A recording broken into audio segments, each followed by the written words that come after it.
All right, thank you everyone for joining us today. I'm your host Sumit Swami along with Hope Kuzis as my co-host, and welcome to another episode of Navigating Northern. This is our weekly webinar that is leading up to our open house, which is on April 8th, 6 p.m. to 9 p.m. And this week's topic is talking all about our Health Sciences and Emergency Services program. We'll be discussing some very useful information about this program with there's a list that I'm going to go one by one. Sarah Campbell, Tanya Spencer Cameron, Meral Walsh, I'm sorry if I'm wrong, Terry Price, Rick Lamoureux, I'm sorry, Craig Hartley, and Shelly Hossman. Apologies again. It's very hard for me to pronounce French last names. I'm trying my best. Let's go with some house rules before we start the webinar. So there would be no video or audio options for the viewer in this webinar due to hosting purposes. But if you have any suggestions, any questions, any ideas that you want to type in, you can always type in below the chat options. We are always there to chat during the webinar. Hope will be taking care of that. In order to avoid repetitions, Hope will be sorting all the questions and answering your questions during the webinar.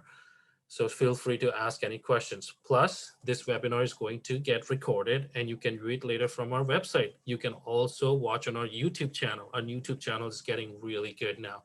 PewDiePie, nothing. Our channel, up there now. It's getting so much good. Content, quality content, that's all I can say. So let's start with a roundtable introduction. I'll go first, followed by Hope. And then I'll just call your names rather than me telling you the whole sequence right now. I'm pretty sure half of you won't even remember. So I'll just call your name and we'll do a roundtable. So my name is Sumit Swami. I'm one of the liaison and recruitment officer here at Northern College. And I usually take care of the Northern region. So pretty much if you're anything north to Huntsville, so sorry, Victoria, you talk to me. I am your first point of contact. I go to high schools. I talk about Northern College programs, what we have to offer. I also do events.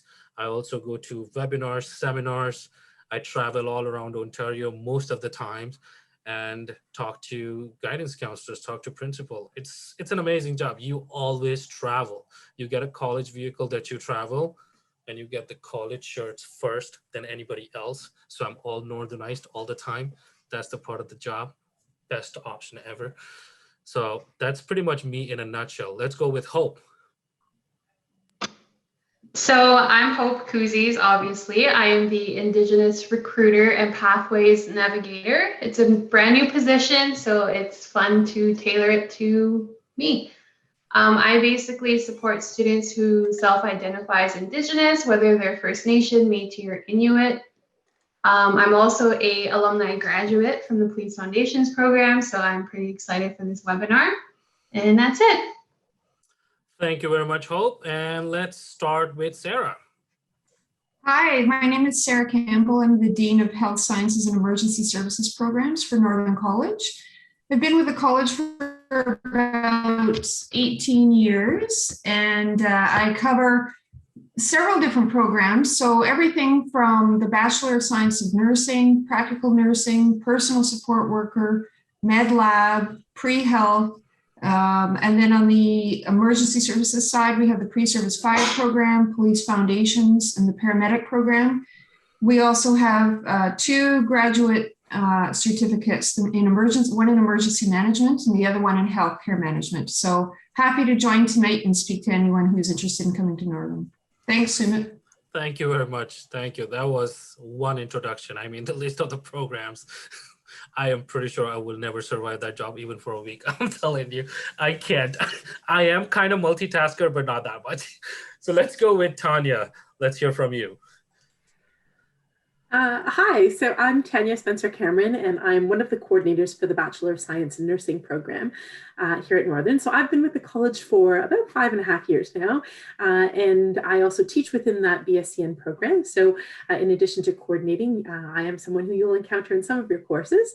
And in terms of my background, well, I too have a nursing background. I'm actually a primary healthcare nurse practitioner. So in addition to my work at the college, I continue to practice in that role as well. So welcome tonight. I look forward to talking with you about our program specifically. Thank you very much, Tanya. Let's go with Mimi. Let's hear from you. Hi, so As you heard, my name is Mimi, shorter for Mireille, and so I'm fine with if you decide to call me that. I am the other co-coordinator along with Tanya for the BSCN program. I started working at Northern College in 1999, and I had started working full-time in 2001 in the BSCN program and in the practical nursing program. I have taught in both. I had coordinated the PN and the PSW programs a while back, and now I'm back at co-coordinating the BSCN program. So I do teach in both programs, and prior to that, I worked in eMERGE for 15 years. And so that's what I bring to the classroom. And my specialty within the programs is simulation. So I do a lot of simulations in our lab with our high fidelity mannequins. And I'll probably be talking a little bit more about that later on. So welcome, Victoria, to our session. Thank you very much. Let's change it and let's go towards Terry. Hi, I'm Terry Price. I'm the coordinator and core professor for the paramedic program. I've been at the college here for 22 years now. And my background is I've been a paramedic for 34 years, 10 of which I was a critical care flight paramedic. And I've taught PCPs and critical care courses over my years as well. Absolutely. Amazing. Thank you very much, Terry. And let's go with Rick. Rick Lemieux, or whatever Sumit said a while ago. That's fine too. I'm sorry. I apologize. Even when Mimi said her name, I said, "Oh my God, there was nothing near to what I was pronouncing." I seriously apologize. I did my practice, but it just goes away. It's the genes, I think. Sorry. That's okay. I'm actually fairly new to the college in a full-time capacity, but I did teach here in the mid 2000s part-time, and then I did start teaching again in 2018 part-time. But I've been here full-time now since August of last year. I worked 19 years as a police officer. In my career as a police officer, I worked patrol. I worked the Crime Stoppers unit. I worked the Mobile Crisis unit, community service, DARE. I was actually on bike patrol, not the Harley. I had a pedal bike and I had to ride around town on a pedal bike with those shorts. And yeah, it didn't look, I mean, it was a lot of fun though. And I'm actually, I was one of the instructors at the Ontario Police College for community service for since 2007. I've been going there every year to teach the community policing part of policing to our students at the Ontario Police College, which is where all cadets, all police officers, once they first get hired on in the province of Ontario, they have to go to the Ontario Police College. So I'm an instructor there, which gives me a lot of contacts. I have contacts for all their testing and all the things that they do at OPC. So my job as coordinator for the Police Foundations program, I'm very fortunate that I get a lot of information from the recruiters and from the college to prepare our students for a career in law enforcement.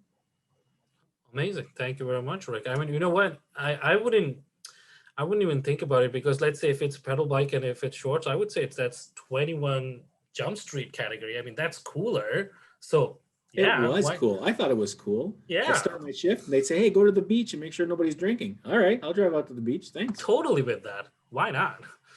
Absolutely. So let's go with Craig.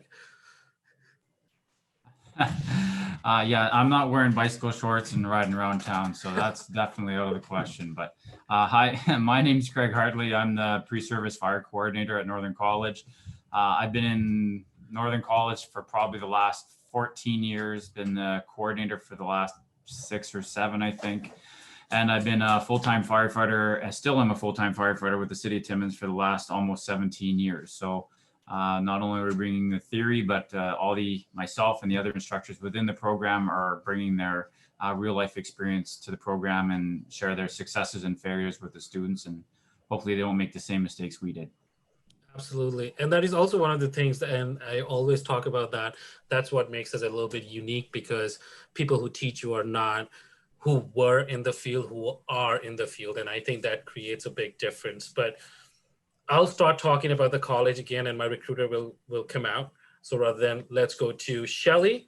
Last and not least, let's hear it from you.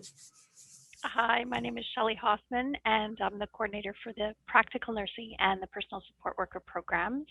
And I teach in both the practical nursing program and the BSCN program. My focus primarily for teaching in the BSCN is research. And I've been with the college for 15 years, full-time for the last 11 and coordinating for the last 6, I believe. And my background in nursing is surgical, mental health, and public health. And I look forward to meeting anyone who sees and hears this, and contact me if you have any questions about these programs. Thank you very much, Shelley. Amazing. So what we'll do is we'll go through some questions. These are some questions that we were being asked as recruiters, and these questions will give us a little bit of more room to talk about what we offer and what are the uniqueness that we have and why we are all here together on a very beautiful Tuesday evening at 6:30 p.m. So I'll start with the first question, which is a little bit broader. Because Shelley, you were the last one, we will hear from you for the first time. So we will change it up a little bit. So Sarah becomes the last here, you become the first here, right? So let's go with the first question. And this is about what programs you represent, what credentials will the students get, and at what campus these programs are offered. So let's hear from you, Shelley. Let's go from you first. All right. So the credentials for practical nursing, you have the opportunity to write a registration exam to obtain your registered practical nursing license. That's a 2-year program, and that both actually the personal support worker program is a 1-year certificate program, and both of those programs are offered at the Timmins, Haileybury, and Kirkland Lake campus. Perfect. And I think we will talk about PSW a little bit more in a while, because there is so many avenues that we have to kind of, find out. But PN, the practical nursing program, would be the one that we'll talk a little bit more right now. And if you want to talk a little bit more on that, that would be amazing.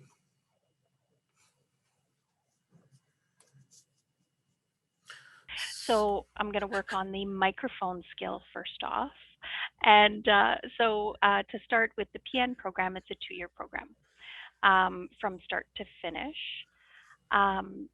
The benefit is that in Timmins, we have the good fortune of having students experience all of the common placement departments in the hospital and in the community that are more general but familiar. So we have surgical, medical, maternity, long-term care, mental health.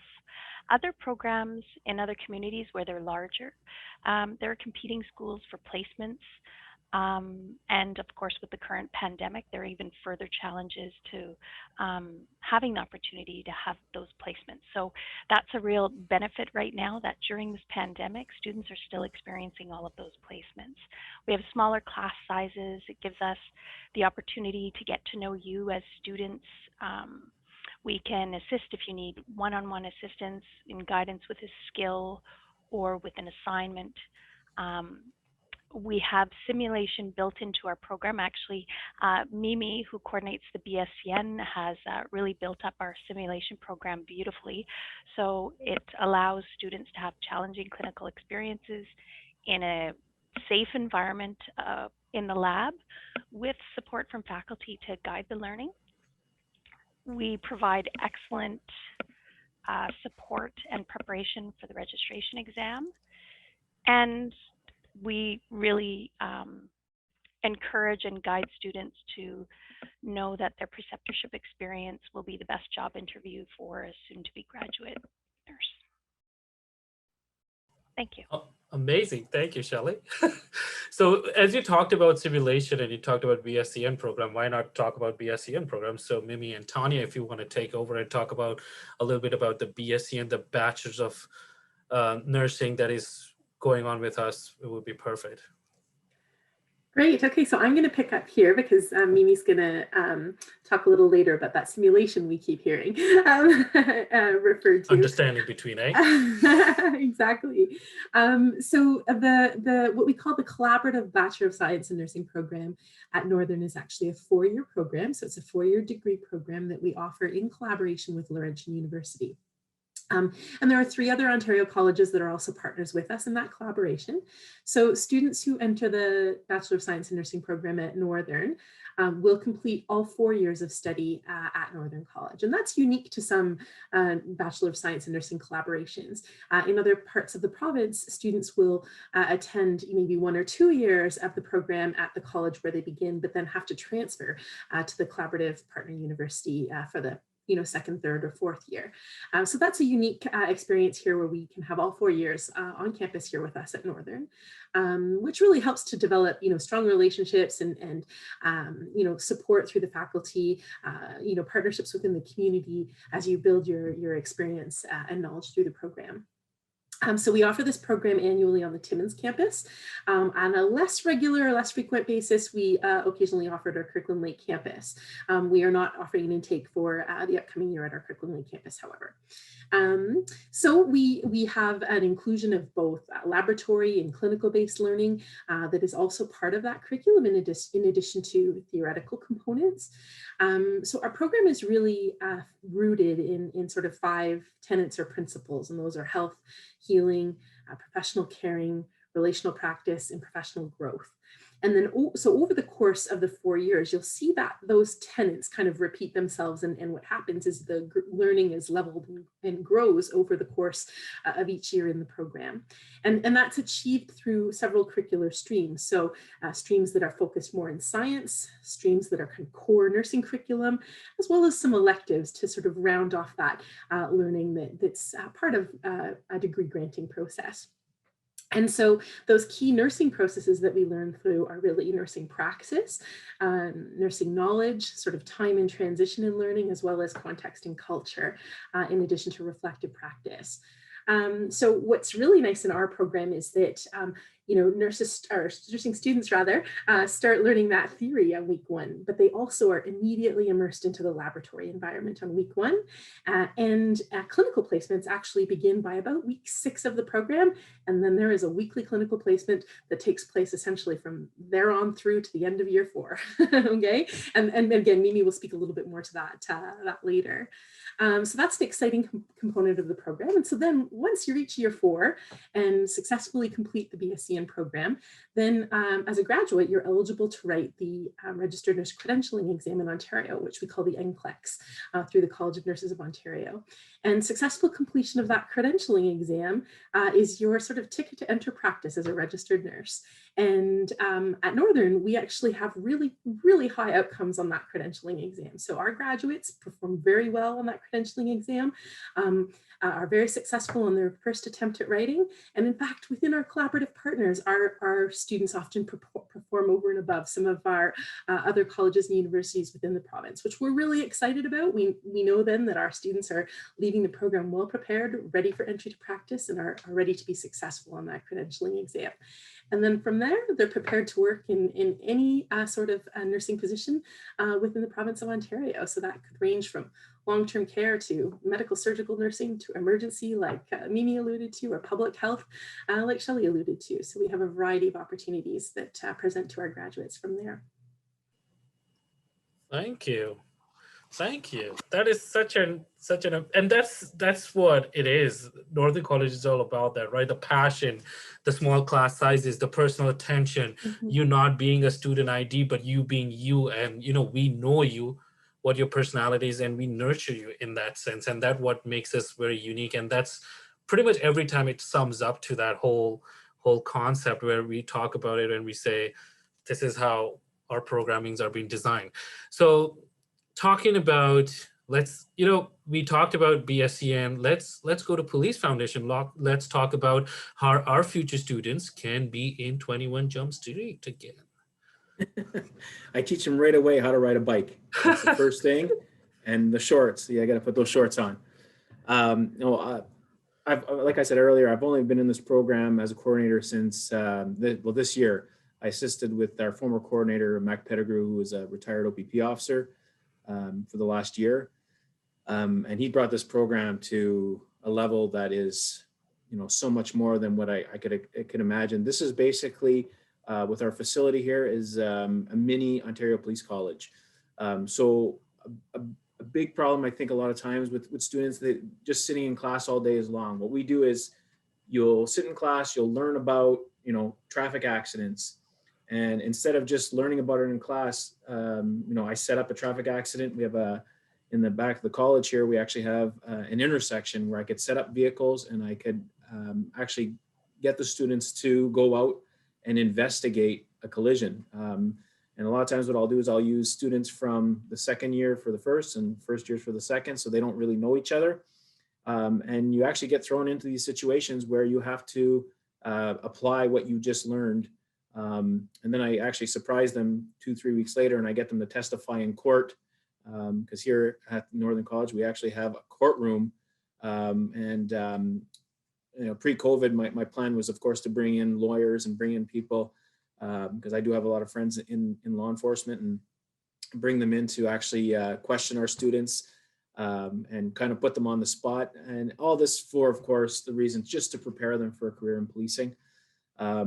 We do go, we have 2 full semesters of career prep for police foundations, which is probably the most important part of it all, because it really prepares you for all the testing and all the interviewing that you are going to have to do to become a police officer. It is quite a long time. There's a lot of it's a long process to become a police officer. So we prepare our students for that. We also prepare them for the Ontario Police College, bring in the recruiters from the OPP, Timmins Police, the NAPS officers, which when I'm speaking with them, what they're saying is they're looking at our students here and their marks, because if they have good marks here, they know that they can take a chance on them to send them to the Ontario Police College. So if you have higher marks here, taking the police foundations programs, it increases your chance of getting into a police service, because that police service they know that they can take a risk on you because they've seen your marks. They know what you've done with this kind of material. We have an amazing training room. We have, scenario rooms where we have an apartment with a viewing area on top. So again, when we're learning, how to arrest people, we're talking about de-escalation, teaching our students how to be police officers. We are putting them in situations where they have to apply what they've just learned.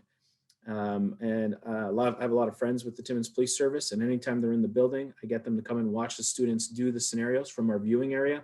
And then they're able to critique, did I get it out right? Critique, there you go. The students and talk to them about what they should have done, where they should be standing while they're dealing with certain scenarios. So we do have a lot of advantages here. And the physical part of it is huge too. Every semester we do have fitness, because that's another place where a lot of people say, well, I can never become a police officer because I can't pass the physical testing. I guarantee them, if you follow what our fitness instructor, Mary, says, by the end of the 2 years, you are going to be able to pass all that testing, because she's phenomenal at her job. She pushes the students to where they don't even think they can go. And I've seen it this year, being my first time full-time here, our first year students, I've seen them grow and improve on all the physical aspects, all the, the scenario that we go through and all their notes and everything that they're taking. And it's great that we get to partner with the Timmins Police Service and the OPP for a lot of things. Our students go and help the OPP during their block training pre-COVID. And of course, once COVID is done, we'll get them back in there. Timmins Police Service officers come in quite often to speak to our students and share stories and share information with them as well.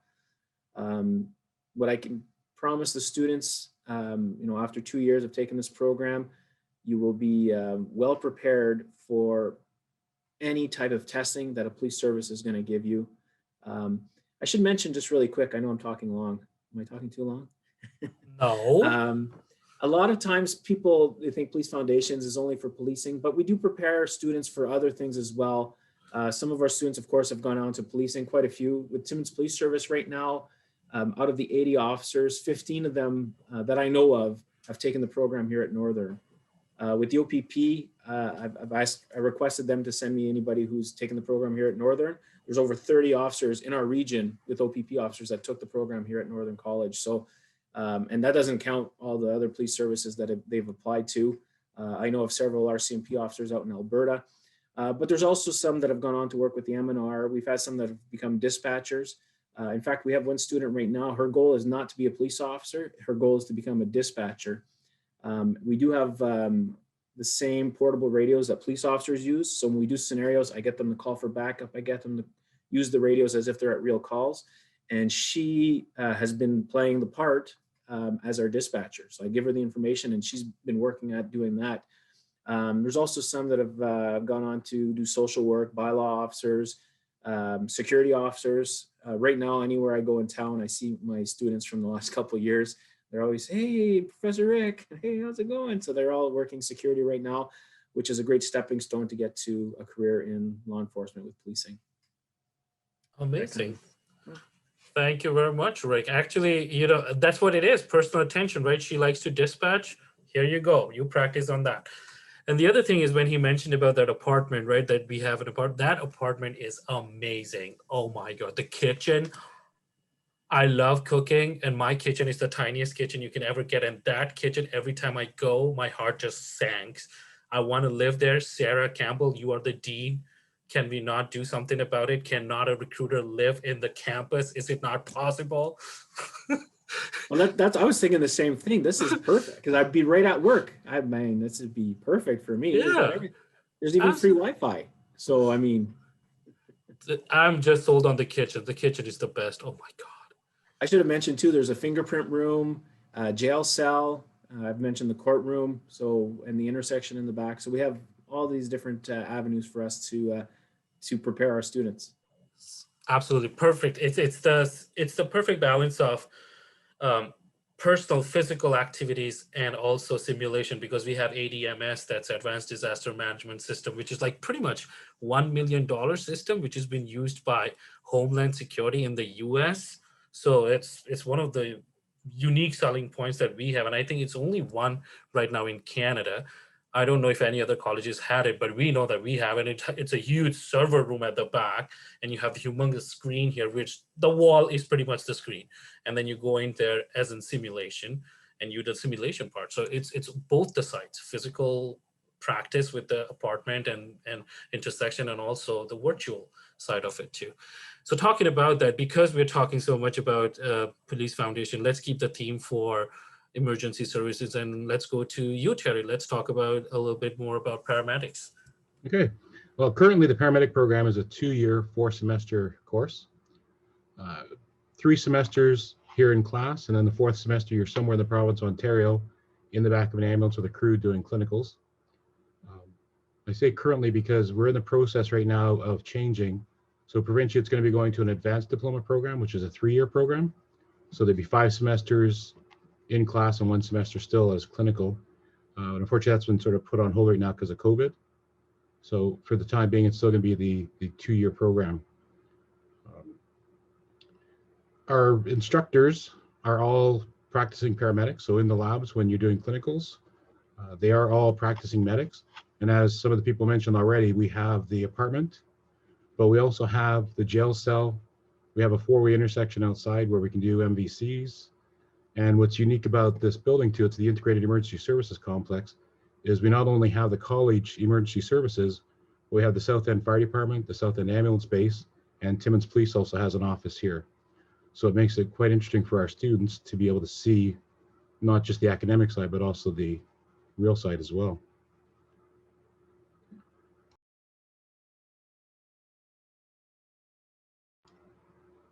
Sorry, I should mention too that once you finish this program, you do have to work as a paramedic in Ontario, pass a provincial examination, which is the Advanced Emergency Medical Care Assistant exam.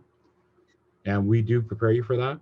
So when you're done your placements in the 4th semester, you do a review course, and you also do a case presentation course where you present several of your calls to your other classmates, and they're reviewed and you question each other about it. And it's a way of sharing your experience. So you might not get to be a certain type of call, but somebody else may have, so you do share the knowledge and the experience of that. Okay.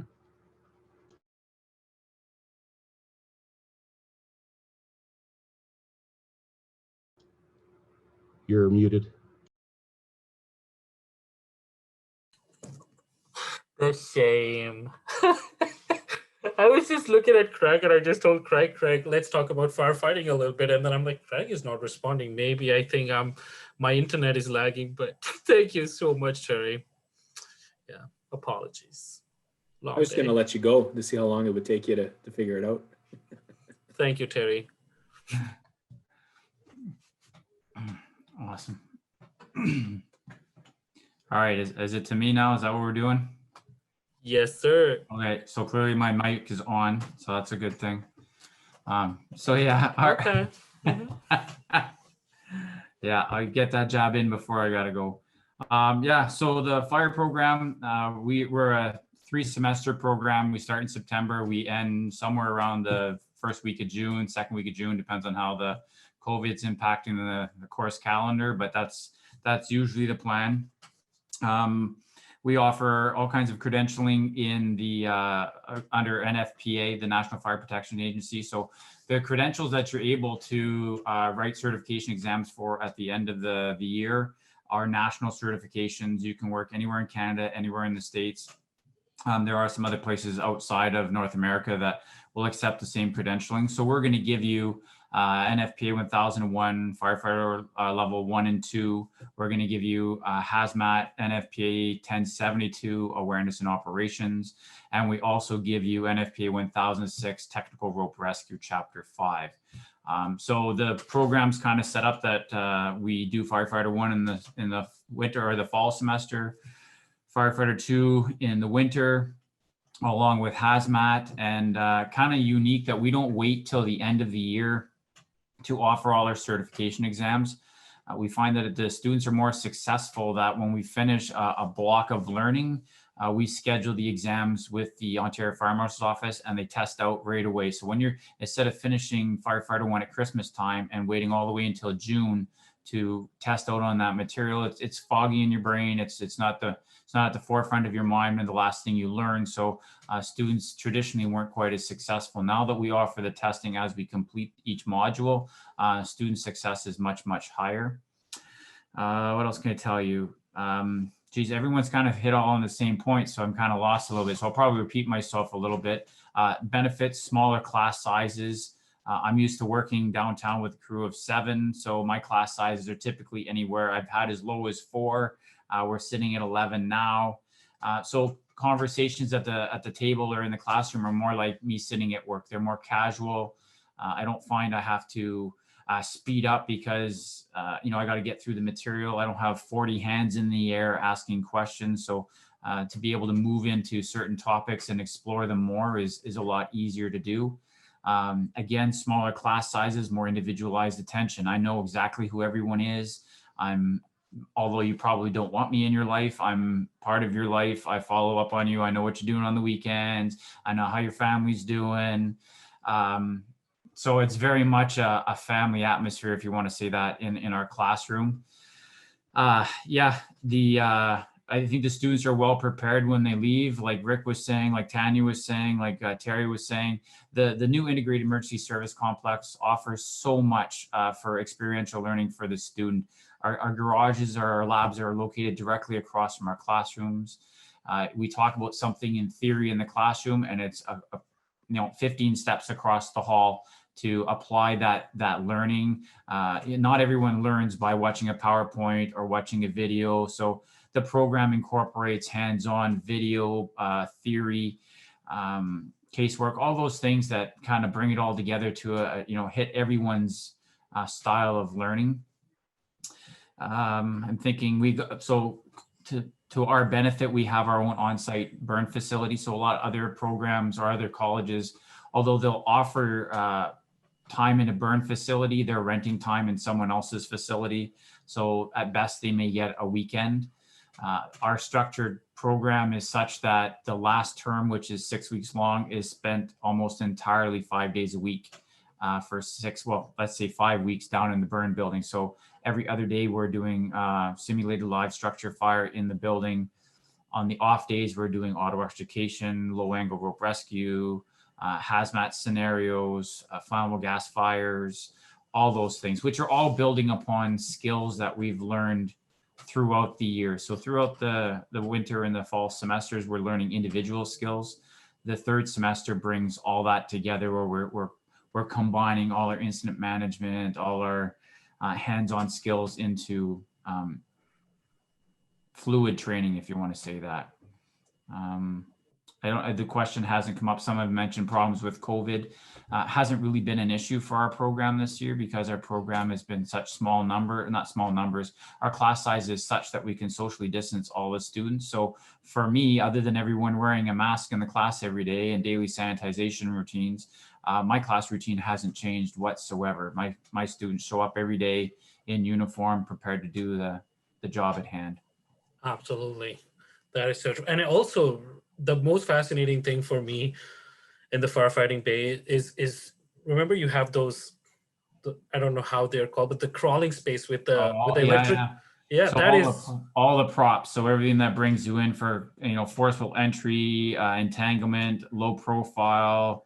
The garage everyone's garage is quite good at simulating and providing scenario-based learning. The other thing that should be mentioned, if you haven't gotten it already, is that before we were in this building, we were spread all over the campus, and we never really saw each other until we entered our careers and we met police or paramedics on the road.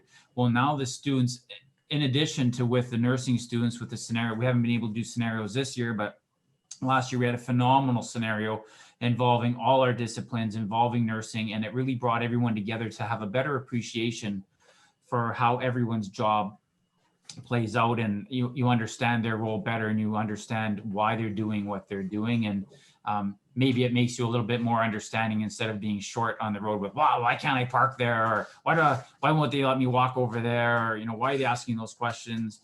And I think from the nursing side, the perspective was the same. They don't see what we're doing until the gurney rolls into the emergency department. So to get that aspect of it too, I think brings a greater appreciation for everyone. That is so true. And that's why I think, because we have a small kind of hospital type of setting right next to the apartment, because these two programs kind of connect. They connect so much that it's unbelievable. We don't see it that way, but they connect a lot in that sense. And I think that is what the best part of the new building is. And again, I mean, Craig teaches you how to break the doors. There's literally you practice that. I'll be so happy in that class. That would be amazing. I would just break doors all day long. That's all I'm going to do. This is the best thing. But anyways, thank you for that information, Craig. Let's go to Sarah, because you were first in the last question. You were the last in this question, but maybe if something has been missed out, if you want to cover that up, that would be perfect. Sure. Thanks, Sumit. So I think everyone's done a fantastic job of covering the different programs. I can speak about the programs that just don't have a representative here tonight. So for example, we also have a 1-year certificate in MedLab. So that's essentially a September to mid-March program, followed by a block placement for that program as well. We also have our pre-health program, which is a 1-year certificate, a preparatory program, if you like, that gives you the entrance requirements for any health program, including the Bachelor of Science Nursing, if you meet a minimum GPA requirement, but also practical nursing, paramedic. It gives you a good foundation in post-secondary studies if you're not really sure what you want to do and would like to get a little bit of exposure of what it's like to attend a college program and explore from there. We also have, as I mentioned, I think before, the 2 graduate certificate programs. So these are programs that you can take after you've taken a college credential. So for example, we have the Emergency Management 1-year graduate certificate program, which covers a variety of different things, everything from cybersecurity to incident management to terrorism and pandemic response. So a really good additional credential for anyone that's looking to expand their horizons with that type of work later on in life. And as well, we have the 1-year healthcare management graduate certificate. So that's for anyone looking to do some administrative work or management work in the healthcare setting, and with a little bit more focus on those types of courses that they would need. So we have those programs as well. I think everyone spoke to what the nature of Northern College is about, particularly for health sciences and emergency services. I think we're really a hub of excellence when it comes to healthcare, education, and emergency services training. And certainly not in the north, but I would argue in Ontario. I think it only takes one to take a look at the suite of our programs, the nature of our faculty, and the resources that we have at our fingertips. Like we talked about, the Integrated Emergency Services Complex is second to none in Ontario, if not Canada. And I think if you just, explore a little bit about what that building is truly about, the fact that we have small campuses. For example, in Timmins and Haileybury, we have residences that are literally a 30-second walk to the main campus. Any other college in Ontario, like I can tell you, I used to walk, for 20 to 30 minutes to the main campus across traffic and, in all kinds of weather. In a small campus in a small college, there's a lot to be said for that. Like Craig said, everybody, knows you by your first name after the first week. And we're there to support you and give you, a really good quality experience for the tuition that you're paying.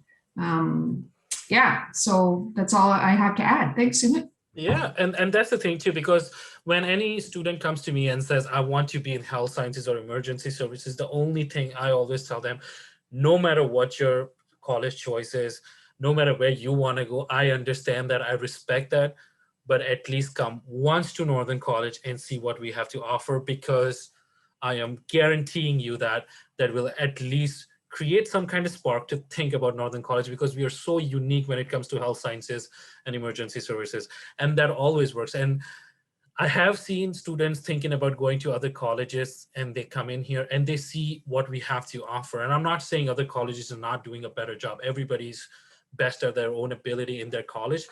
But what works out with us is that personalized attention, that uniqueness, that, that the personal attention that has been given. I guess that becomes the key part, because when you're in a health science field, I think that becomes one of the key pioneers to make a student from a normal student to a nurse or a paramedic or a firefighter or even a police officer, because those are very important, jobs out there. It's not just being pretty much like me, being a recruiter, just traveling everywhere. I just travel, right?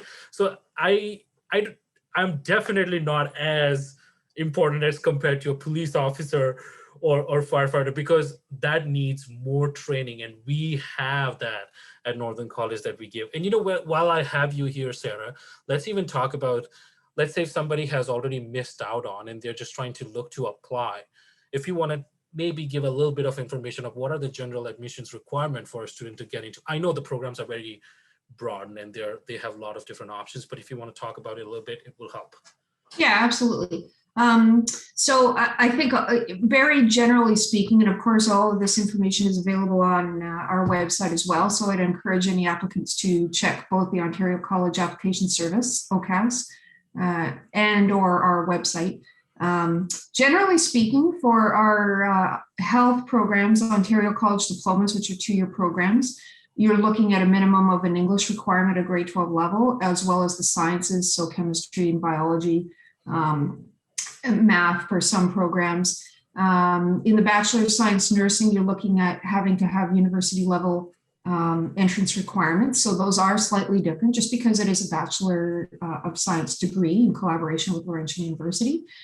For the personal support worker, you do need a grade 12 English, but not necessarily the science requirements that I'd mentioned before. So that's important to know if you're looking into getting into the healthcare field and a caring profession, but perhaps looking to pursue post-secondary for a shorter period of time, and looking to access employment a little sooner, then that might be a good option.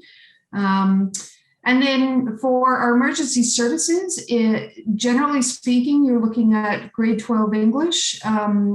It is always helpful to have a math credit or background, only because there is some math components in some of our programs that you might not necessarily think about immediately when you think about some of these careers. Paramedic is a little different. You're looking at needing some sciences as well for that as entrance requirements.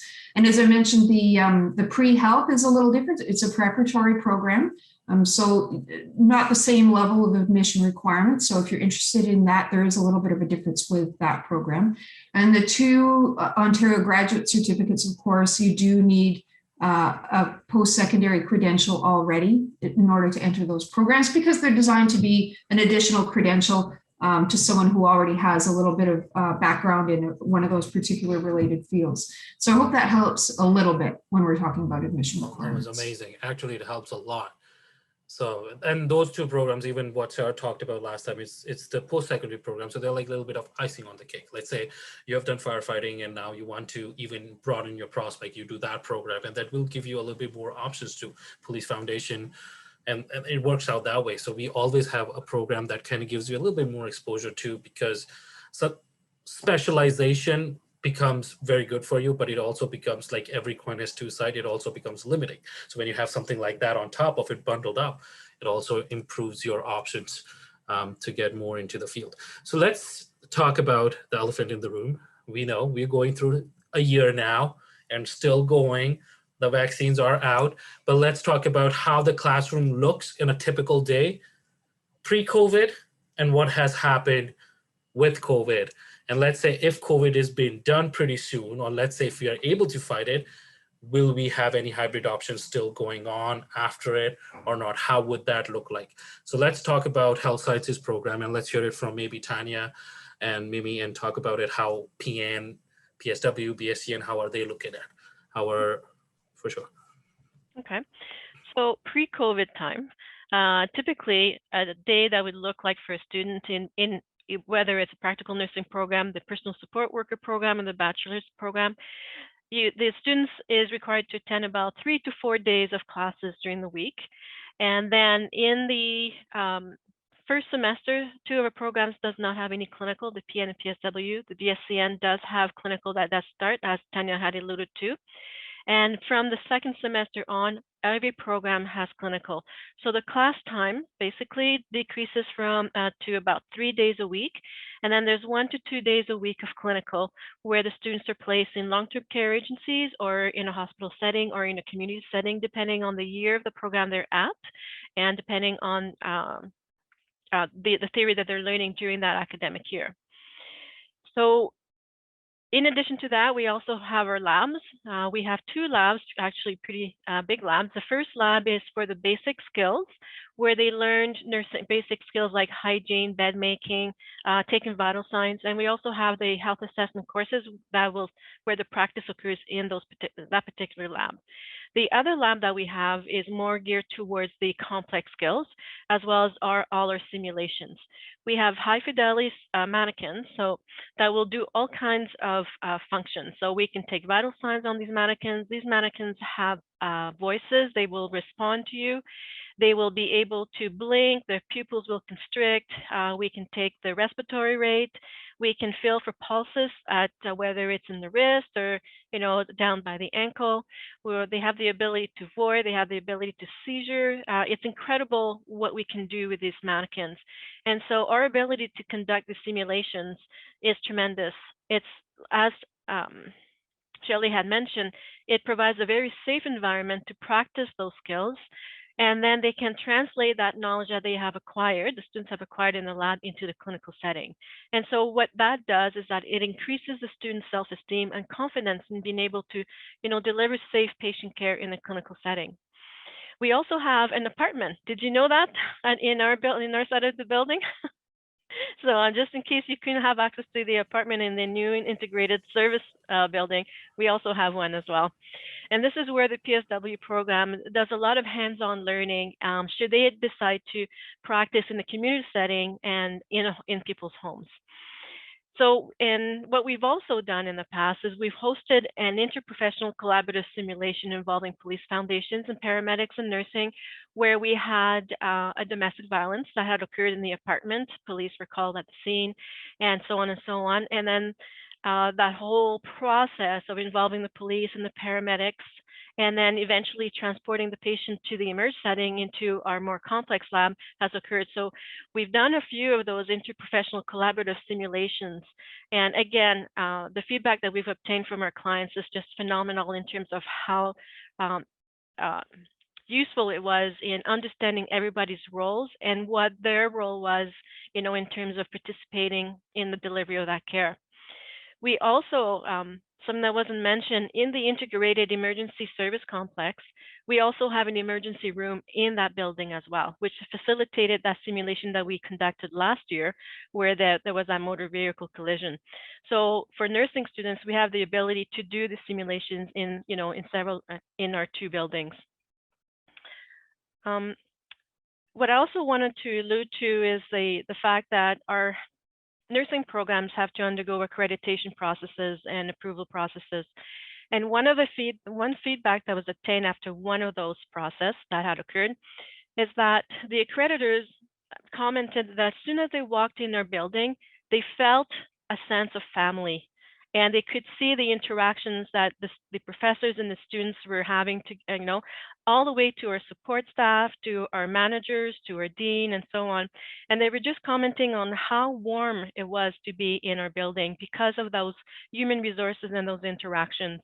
And yes, we do know all our students by our first name, and that's the specialty that we really are proud, to be able to communicate with everyone. Now, post-COVID, so what we've done during this pandemic, we have switched in terms of nursing, we have switched all our theory-delivered courses online.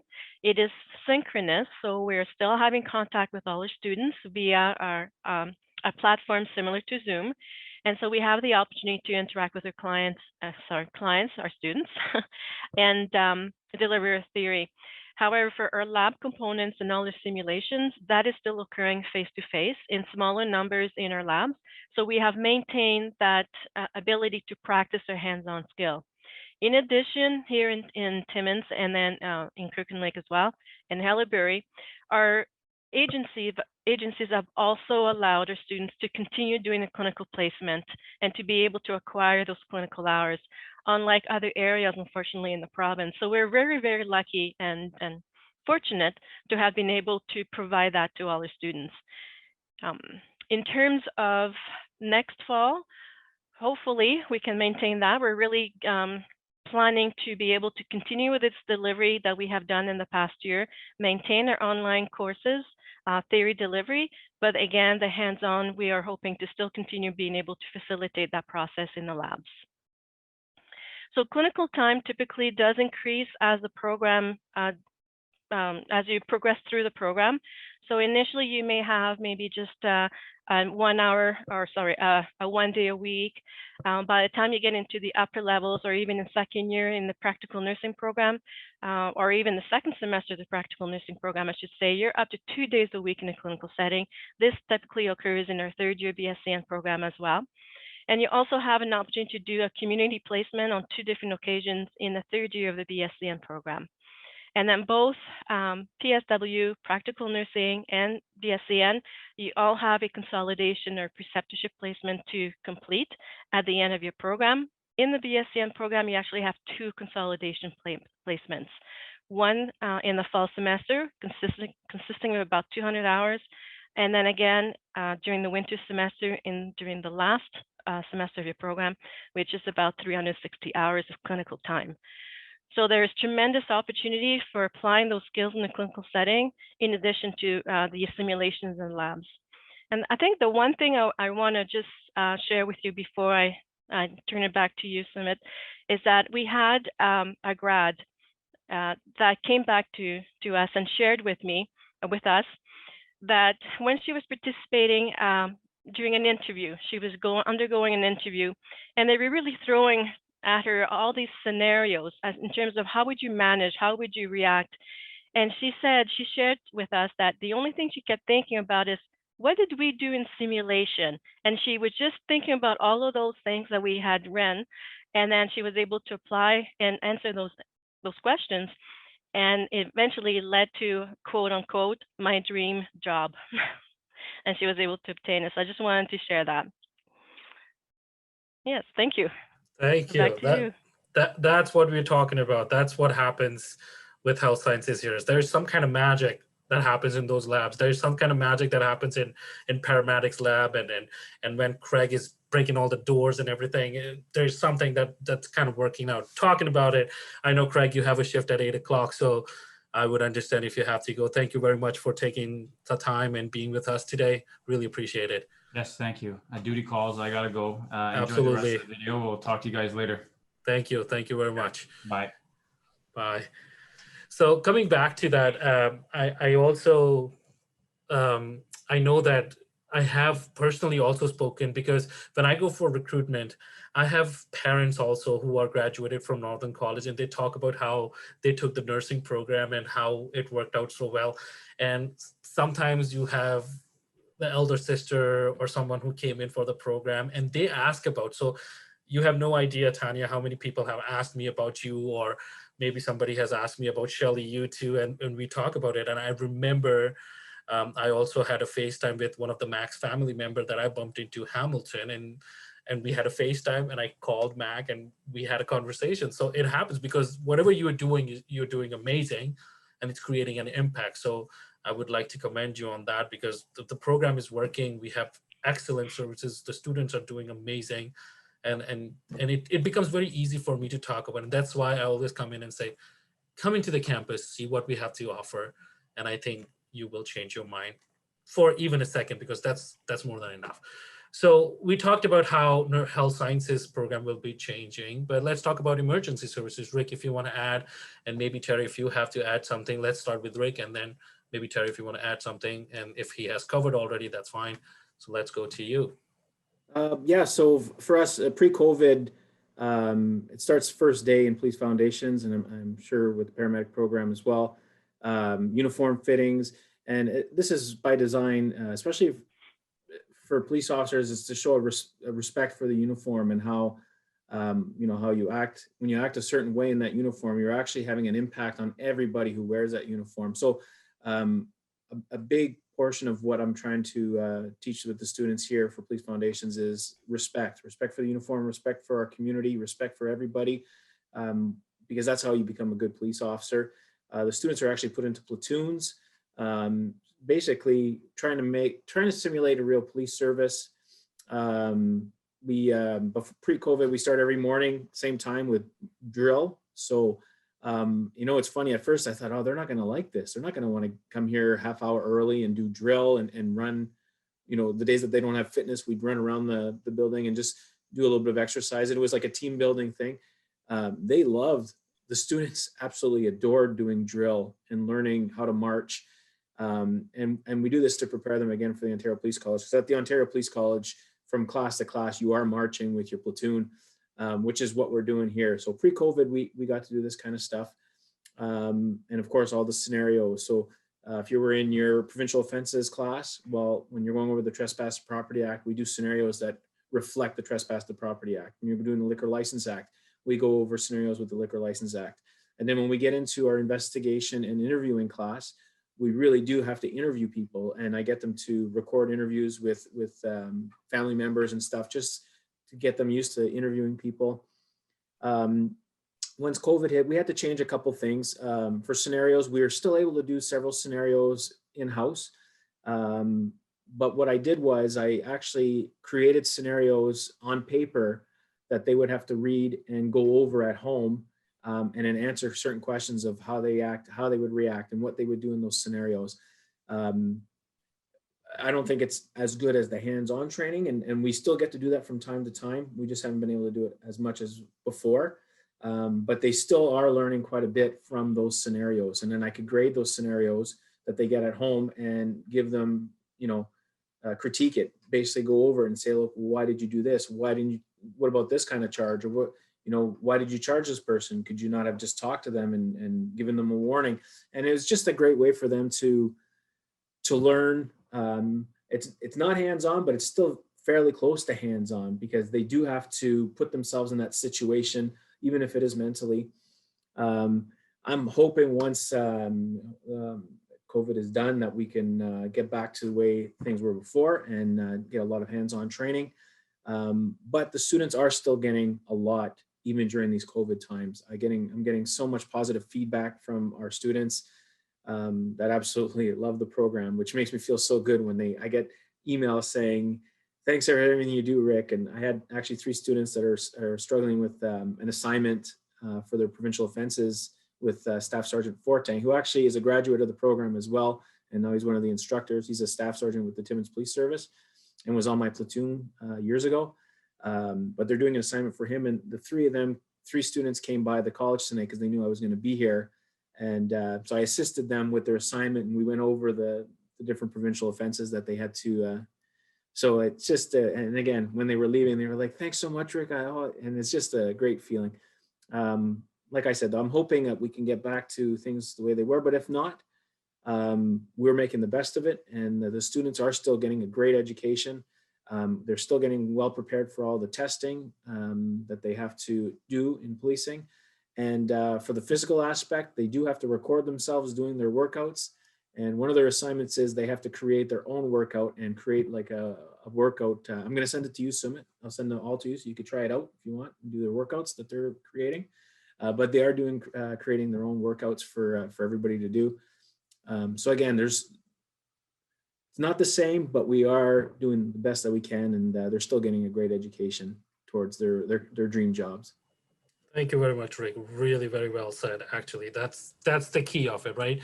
That no matter what happens, at least we're giving the quality education that the students need, and we give them no matter what, online, in person, however it works out. How is the situation with you, Terry? Is there? Yeah, pre-COVID, we're pretty full course load to start with. We have a 30 hours a week in class between class, lab, and fitness. And then second and third semester, it's still 30 hours, but you're not here on Fridays, because Friday is the clinical day where you're going to be out either in an ambulance, in a hospital, nursing home, school, somewhere doing a clinical portion. We have all the same equipment, supplies, devices that the ambulances have. And when you do scenarios, which are your mock calls, you do all the procedures like you would in real life. So we have oxygen tanks, but they're filled with air instead of oxygen. So you put the masks on, you run them at the right flow, you put on your CPAP, you ventilate, you do all these skills like you would. Now, post-COVID, a lot of our classes have to be done online or synchronous online. We do have some classes on site that have to have hands-on applications. Our labs are still on site. Our labs have always been broken up into smaller groups. So at the most, we take in 40 students. So when it comes time for the labs, that's broken in half. So we only have 20 students in a lab at a time. That's further broken up into 4 groups for the scenarios. So you have at the most 5 students with 1 instructor, and they do scenarios, which are the mock calls. So we can still do that. Students all have to wear masks, and we have to disinfect continuously. But unfortunately, when it comes time for some of the skills, we can't practice them on each other now because it can generate droplets. So we can't run the air on patients like we would with oxygen. We can't ventilate. We can't do any of the CPAP or nebulized medications. So they all have to be simulated without actually running anything. So it does add a bit more difficult situation for the students.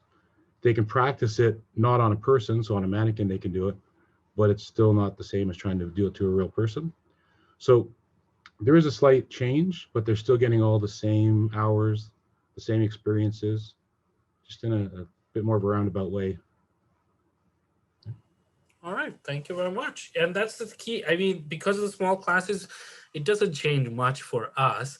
What we do is we maybe break it into even smaller groups, and then we do it. And with physical distancing, we are mostly able to provide all the practical training needed.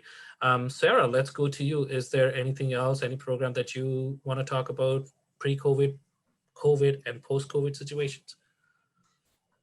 No, I think everybody's sort of covered what the different aspects are. I think one thing that can be said, you know, coming before the pandemic and through the pandemic is it's certainly forced us to explore how we can deliver. You know, it's not necessarily something we fully explored before, but I think we've gained a lot of knowledge in how to deliver our courses and what works and what doesn't work through online delivery. We've explored a few different platforms, and I think we've realized that sometimes online delivery actually works really well for a lot of students for various reasons. So I think what we're going to do moving forward is really examine which courses can truly benefit from remaining online, which makes most sense to remain online, and which courses, of course, just make sense to return to the traditional face-to-face delivery. So I think if anything through this pandemic, it's forced us to become more innovative, really expand our horizons in delivery, really pull together as a team, I think, in a way that perhaps just we weren't forced to before, but we've really explored all of our strengths and weaknesses together. And I think when we come out of it, we'll have a suite of different delivery forms that actually maximizes learning for the students, which I think at the end of the day is the real goal of the college. Like we've already, all of us have been talking about, the student is at the center of everything we do. And this experience, I think, will just stand us in good stead and really moving forward to looking at what works for the student and how we can just make our programs better. I think that probably, says it all. Thank you. Yes, thank you very much, Sarah. Shelley Hossman, we haven't talked to you. I know I talked with everybody, but not you. But you know what? Here's the time. So let's talk about this PSW program. What's this government-funded program all about? What's the difference between the program that is going to be offered in May, or I would say April, and what is the difference between the September one? Let's discuss and explore that avenue a little bit. Sure. So to clarify, we do have two PSW programs this year. So the standard or the regular PSW program that runs in Timmins, Haileybury, and Kirkland Lake, it's similar to what we've said in the nursing programs that I previously discussed in terms of labs, smaller class sizes. We have an apartment, as Mimi says, and there is an easy chair in there. It reclines. It's quite comfortable, Sumit.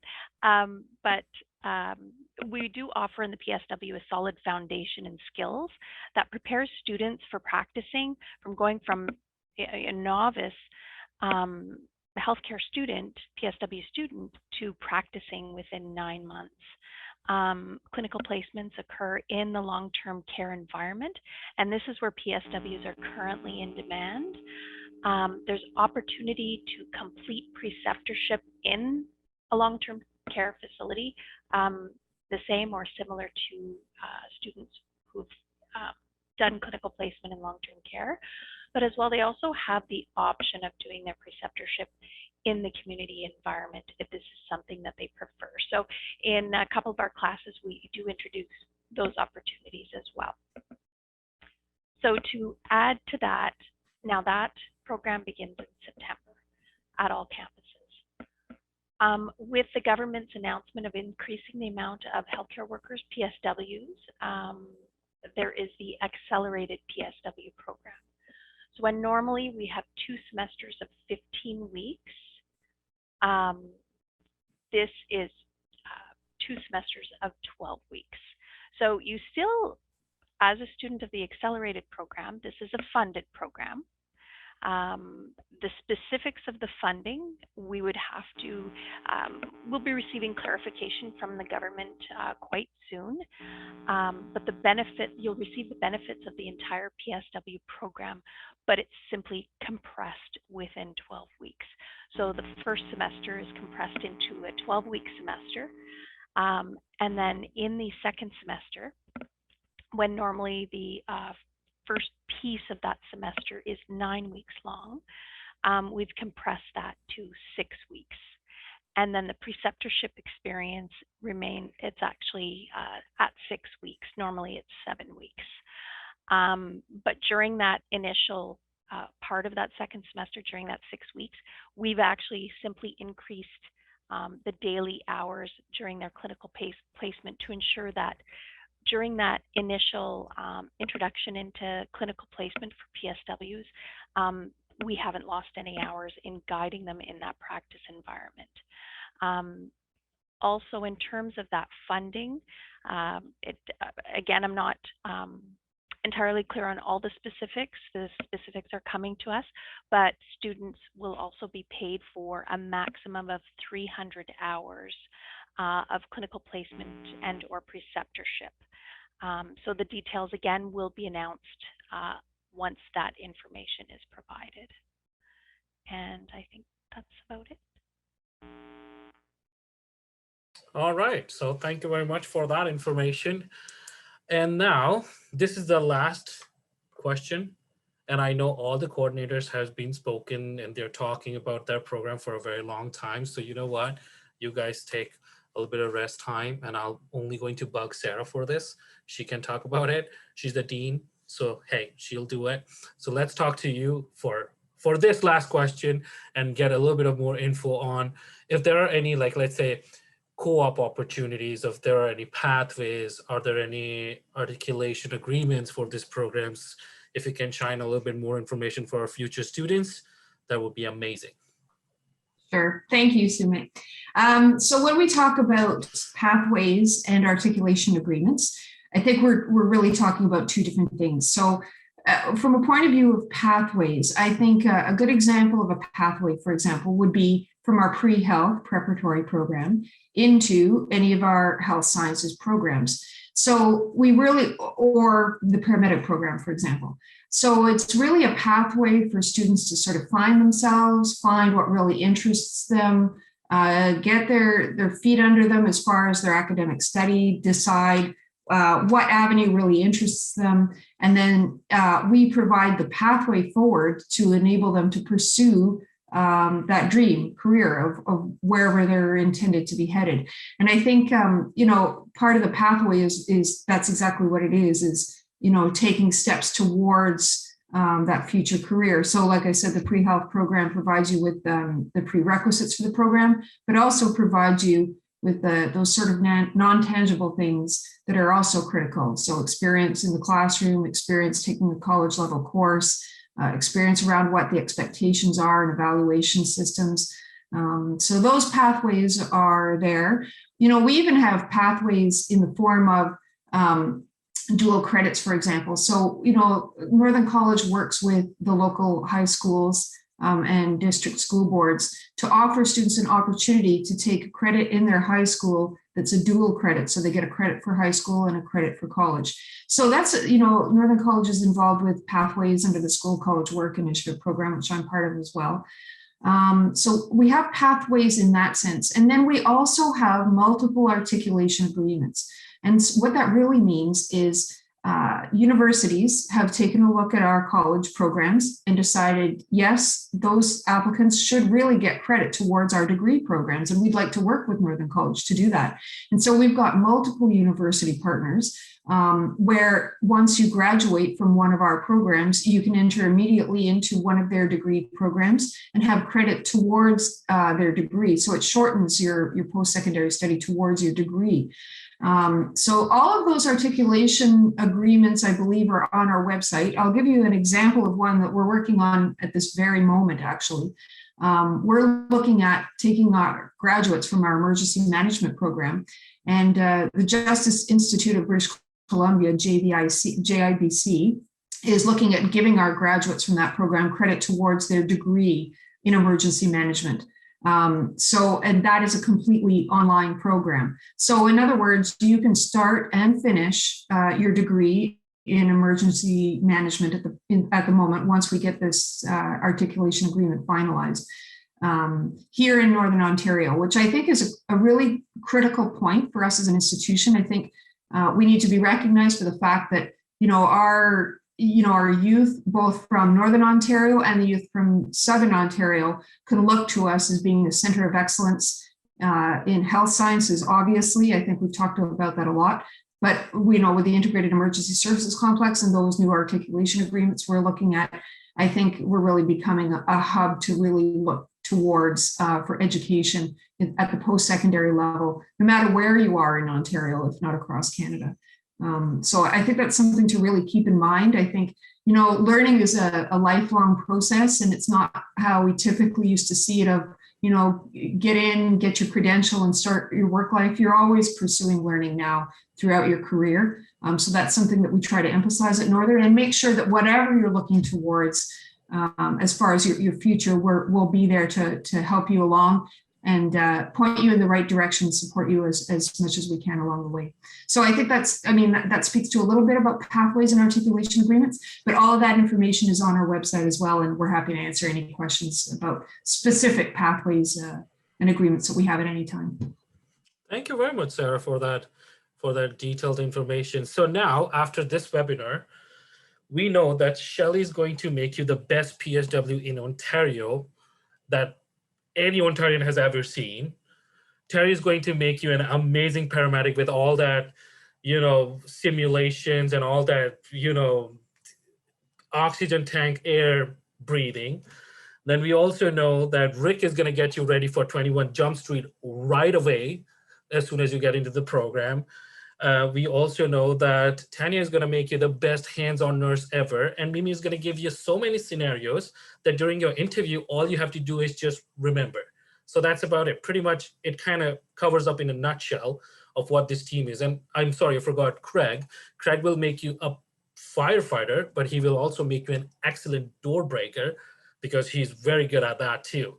So am I missing anything? Did I not mention, or if you guys have to say something that maybe I was not able to ask you, if you want to add any information, I'll keep the floor open for you for maybe next 1 minute or so. And if not, then I'll go with the Q&A session. Well, I put together this little video. Can I play this 1 minute video? Absolutely. It's going to show the department that we've been talking about, and it's going to show a couple other little things. Yes, let's do it. So let me share this. It's just a short video. It's not very long. All right, let me share that screen. Give me 1 second here. For sure. I worked hard on it. And we want to see it. All right. I'm going to press play and you let me know if you can see it.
There you go.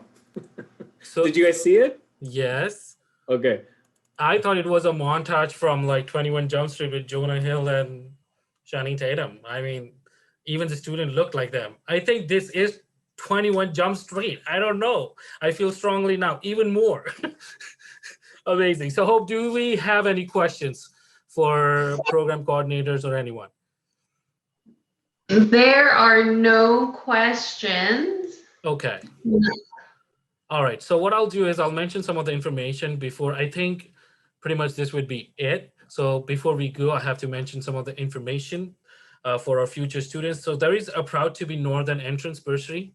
So anyone who's entering into a 2 or 3 year diploma program or BSCN program, pre-fire firefighting, welder fitter program, all are eligible for $1,000 off in their tuition fees. That will be applicable to your second semester fees, so you don't have to do much for it. You register, you pay your deposit within the time frame, and voila, you're eligible for it. No question asked. This is an entrance bursary, and the deadline for the deposit is April 15th, and you have to pay $250. The PSW students in September, not in May intake, they will get $500 off. And again, that will be applied to their second semester fee. And it is again entrance bursary. You register, you apply, and it's automatically off from your second semester. The PSW students who are in May, it's completely free because it's funded by the government and all the tuition fees been taken out, and you don't have to pay anything for the tuition fee. Open house is on April 8th. It's from 6 p.m. to 9 p.m. So please do visit us. We have a lot of more information coming on the open house. Plus, we're giving out a lot of gifts on that day. The first 25 registrations will get $50 Amazon gift card, AKA the COVID mall, where you shop every time because you can't go anywhere personally. So I do that too. And we are also giving out a big grand prize. It is so big, you will love it. I can't say it because I'm not allowed to say it. I really want to say it, but I can't because I'm not allowed. Trust me, I would have said it right away. But that's one of the biggest surprises for the open house. So pretty much, I think that's it. I would like to thank everybody who became the part of this webinar today. Thank you, Hope. Thank you, Sarah. Thank you, Tanya. Thank you, Mimi. Thank you, Terry, Rick, Craig, Shelley. Thank you so much. I have never had so much fun in a webinar ever before. This was amazing. I loved it. I know now that emergency and health science is one of those magic maker programs where anything and everything can happen. There's just a matter of students being there and something magical just coming out of it. It's like Harry Potter thing. I don't know. So thank you again. Again, if you want to have one-on-one appointment with us, go to our website. You can book an online appointment with us, me, Hope, or Kara. We are always free. We also do FaceTime. We do Zoom. We can do Teams. We can do Google Meets, TikTok, Instagram, Facebook, you name it. We are everywhere. Again, check our new YouTube channel. It's really good. I'm telling you, quality content. I'm telling you, PewDiePie, nothing. This is better than that. Trust me, really good. And last but not least, if you have any questions, email us at any given time. You can see our emails right next to our names. Feel free to email. And again, Northern College is all about that personal attention. So don't be shy, ask us questions. If you're online right now, if you see this recording later on, and if you have any questions that you feel like I should ask, you have the email right there. Send us an email and we'll definitely answer. So thank you very much. Thank you everybody for coming in on this evening, taking your time, being here with me, taking up with me actually. So have a good night. Take care, guys.